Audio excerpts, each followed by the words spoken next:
नमस्कार दोस्तों। आज हम ईवीएस के 20 महत्वपूर्ण प्रश्न को लेकर आए हैं। हम आशा करते हैं कि आप भी मेरे साथ साथ पढ़ेंगे और सही उत्तर देने का प्रयास करेंगे। चलिए बिना देर किए प्रश्न की ओर बढ़ते हैं। पहला प्रश्न है, ईवीएस शिक्षण में शिक्षक की भूमिका क्या है? ये ऑप्शन है ज्ञान का स्रोत, सहायक मार्गदर्शक, आदेश देने वाला और मूल्यांकन करने वाला।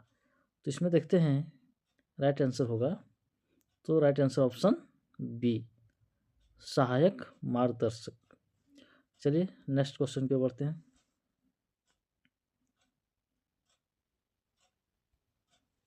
ईवीएस शिक्षण में कौन सा दृष्टिकोण सबसे उपयुक्त है?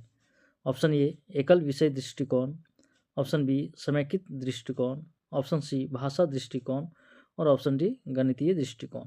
इसमें राइट आंसर होगा ऑप्शन बी, समेकित दृष्टिकोण। चलिए नेक्स्ट क्वेश्चन की ओर बढ़ते हैं हम लोग। तीसरा प्रश्न है, ईवीएस में बच्चों को अधिक सिखाया जा सकता है? ऑप्शन ए पाठ्यपुस्तक से, ऑप्शन बी जीवन के अनुभव से, ऑप्शन सी रटने से और ऑप्शन डी परीक्षा से। तो इसमें देखते हैं हम लोग कि राइट आंसर क्या होगा। तो पाठ्यपुस्तक से तो सिर्फ पाठ्यपुस्तक से नहीं सिखा सकते हैं, रटने से भी नहीं होगा, परीक्षा से भी नहीं होगा। तो इसका राइट आंसर क्या होगा? ऑप्शन बी, जीवन के अनुभव से। चलिए नेक्स्ट क्वेश्चन की ओर बढ़ते हैं हम लोग। चौथा प्रश्न है, ईवीएस शिक्षण में फील्ड ट्रिप का उद्देश्य है, तो क्या है? तो ऑप्शन भी देखते हैं हम लोग। मनोरंजन, बी है अनुशासन सिखाना, वास्तविक अनुभव प्रदान करना और कहानी सुनाना। तो इसका राइट आंसर क्या होता है? देखते हैं कि इसका राइट आंसर होगा ऑप्शन सी, वास्तविक अनुभव प्रदान करना। चलिए नेक्स्ट क्वेश्चन की ओर बढ़ते हैं। पांचवा प्रश्न है, ईवीएस का अर्थ है option A environmental study, environmental science, environmental social science और इन्वायरमेंटल एंड सोशल स्टडी। तो इसका राइट आंसर देखते हैं क्या होगा। तो इसका राइट आंसर ऑप्शन डी होगा। चलिए नेक्स्ट क्वेश्चन की ओर।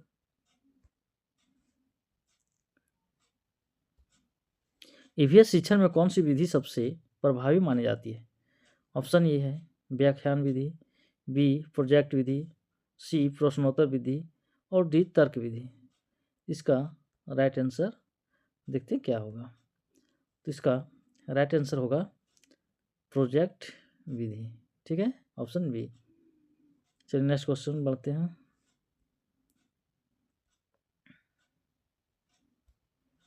ईवीएस में मूल्यांकन का मुख्य उद्देश्य क्या है? अंक देना है, प्रगति का आकलन करना है,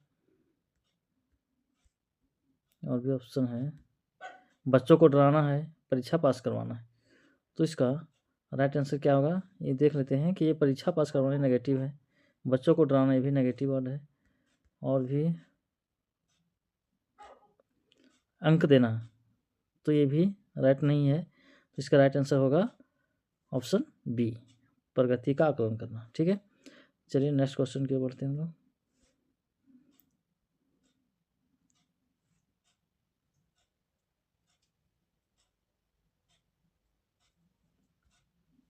पर्यावरण अध्ययन को किस प्रकार का विषय माना जाता है? ऑप्शन ए है सिद्धांतिक, ऑप्शन बी व्यवहारिक, ऑप्शन सी केवल लिखित और ऑप्शन डी गणनात्मक।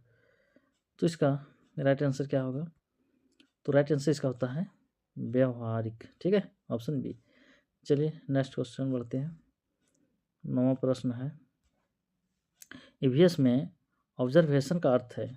ऑप्शन ए रटना, ऑप्शन बी देख कर समझना, ऑप्शन सी सुनना, ऑप्शन डी नोट्स बनाना। तो इसका राइट आंसर देखते हैं क्या होगा। तो इसका राइट आंसर क्या है? रटना ये नेगेटिव वर्ड है, ये ध्यान रखना है कि नेगेटिव वर्ड कभी नहीं सही होता है। देखिए सुनना, सिर्फ सुनने से नहीं होगा, नोट्स बनाना है ये भी नहीं होगा। तो इसका राइट आंसर क्या है?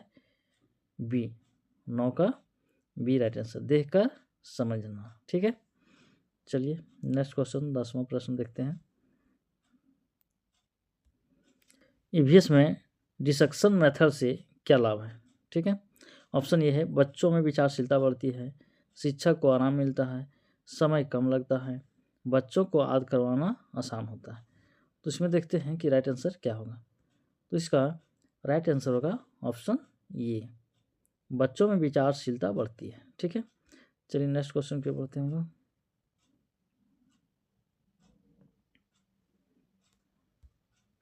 बच्चों के आसपास के परिवेश से सीखने को क्या कहा जाता है। साक्षरता, स्थानीय अध्ययन, पर्यावरणीय अध्ययन या अनुभवात्मक अधिगम। तो इसका राइट आंसर देखते हैं क्या होगा। तो राइट आंसर होता है ऑप्शन डी, अनुभवात्मक अधिगम। ठीक है, चलिए नेक्स्ट क्वेश्चन बढ़ते हैं। 12वां प्रश्न है, ईवीएस शिक्षण में स्टोरी टेलिंग का उपयोग क्यों किया जाता है। बच्चों को मनोरंजन के लिए, भावनात्मक जुड़ाव के लिए, समय बिताने के लिए, परीक्षा की तैयारी के लिए।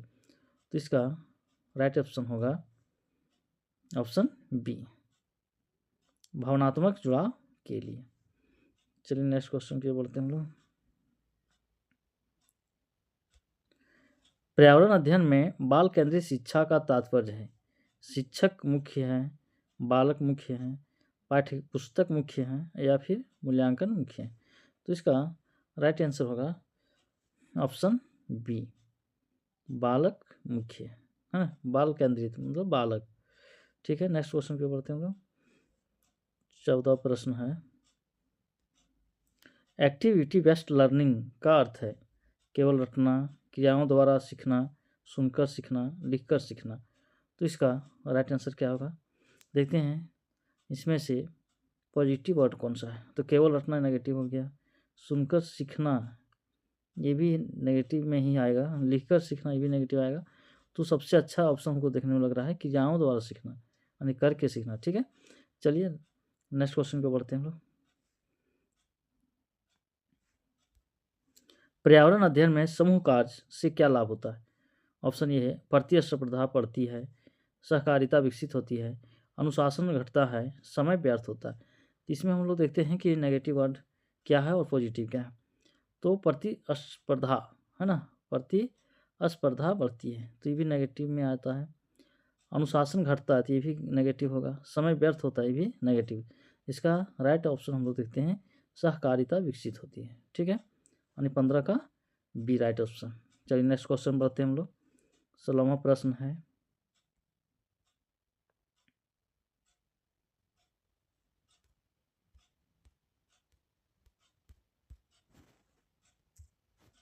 ईवीएस में सीसीई का अर्थ है। तो इसका है option A continuous and comprehensive evaluation, child and class education, common core evaluation, central class education. तो इसका राइट आंसर क्या है, तो ऑप्शन ए। ठीक है, ऑप्शन ए। चलिए नेक्स्ट क्वेश्चन की ओर बढ़ते हैं हम लोग। 17वां प्रश्न है, ईवीएस शिक्षण में प्रोजेक्ट का चयन कैसा होना चाहिए, जटिल और कठिन, और भी ऑप्शन देखते हैं। बच्चों के स्तर के अनुसार, शिक्षक की पसंद के अनुसार या पुस्तक के अनुसार। इसमें भी देखते हैं हम लोग कि पुस्तक के अनुसार ये भी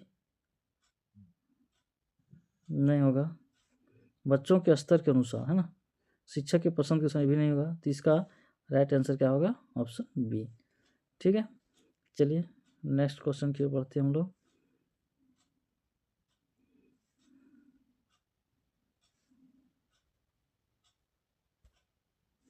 पर्यावरण के प्रति बच्चों में संवेदनशीलता कैसे लाई जा सकती है, कहानी सुनाकर, उदाहरणों से, वास्तविक अनुभवों से या चित्रों से। तो इसका हम लोग देखते हैं कि राइट आंसर क्या होगा। तो इसका राइट आंसर क्या है, वास्तविक अनुभवों से। ठीक है, ये राइट आंसर होगा। चलिए नेक्स्ट क्वेश्चन की ओर बढ़ते हैं हम लोग। 19वां प्रश्न है,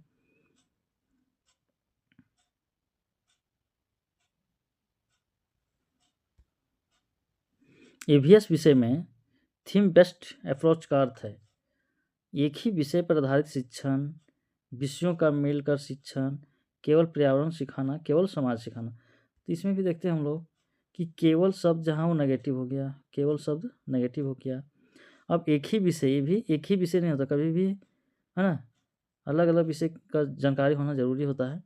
तो इसमें हम लोग देखते हैं कि विषयों का मेलकर शिक्षण, यानी 19 का बी ऑप्शन राइट होगा, यानी बी ऑप्शन, ठीक है, ये राइट होगा। चलिए नेक्स्ट क्वेश्चन पे बढ़ते हैं, और आज का अंतिम प्रश्न है,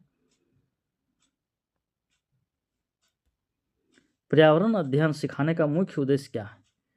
तो याद करवाना, रटना, अनुभव द्वारा सीखना, है ना। तो इसका हम लोग देखते हैं कि राइट आंसर क्या होगा। तो इसमें भी हम लोग नेगेटिव वर्ड को अलग करेंगे। याद करवाना, ये भी नेगेटिव के अंदर आता है, रटना भी नेगेटिव के अंदर आता है। तो देखिए अनुभव द्वारा सीखना ये पॉजिटिव है, ठीक है। तो इसका राइट आंसर सी होगा, ठीक है। चलिए दोस्तों, हम आशा करते हैं कि 20 में से आपका भी 20 सही हो। थैंक यू, धन्यवाद। आज का दिन मंगलमय हो।